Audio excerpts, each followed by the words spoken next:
മാവേലിയെ വരവേൽക്കാൻ അത്തപ്പൂക്കളമൊരുക്കി മലയാളികൾ കാത്തിരിക്കും ഇനിയുള്ള 10 നാളുകൾ. നഗരവാസികൾക്ക് ഓണം ഗൃഹാതുരത്വമുണർത്തുന്ന ഓർമ്മയായി മാറിയെങ്കിലും ഗ്രാമത്തിൽ ആഹ്ലാദത്തിന് കുറവില്ല. കുഞ്ഞു കൈകളിൽ ഇലക്കുമ്പിളേന്തി തൊടിയിലും പാടത്തും പൂവേപ്പൊലി പാടി പൂക്കളിർക്കാനായുള്ള ഓട്ടം. തുമ്പയും മുക്കുറ്റിയും കാക്കപ്പൂവും കൂടെ നിറച്ച് കിട്ടാത്ത ഈ കാലത്ത് പൂക്കളമൊരുക്കാൻ ഇതര സംസ്ഥാനത്തു നിന്നുള്ള പൂക്കളെത്തും. പൂ പറിച്ചിട്ട് ഇങ്ങനെ ഫ്രണ്ട്സൊക്കെ ഞങ്ങൾ വീട്ടിൽ കൊണ്ടുപോയി പൂടും. മുറ്റത്തെ ചാണകമെഴുകിയ പൂത്തറയിൽ ഇറുത്തുവെച്ച പൂക്കൾക്കൊപ്പം തൃക്കാക്കരയപ്പനുമുണ്ടാകും. 10 ദിവസത്തെ ഒരുക്കങ്ങൾ പൂർത്തിയാവുന്ന തിരുവോണനാളിൽ മഹാബലി എത്തുമെന്നാണ് ഐതിഹ്യം.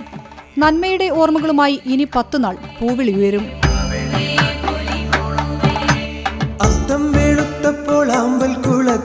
ചുറ്റിലും തുമ്പപ്പൂത്തു തുമ്പക്കൂടം കൊട്ടിപ്പാടുവാൻ പൊന്നോട തുമ്പി വിരുന്നു വന്നു. നാടിന്റെ മുഖവും മുഖച്ഛായയും മാറുമ്പോഴും ഗ്രാമങ്ങളിലെ പുലർക്കാഴ്ച ഇന്നും ഇത് തന്നെ.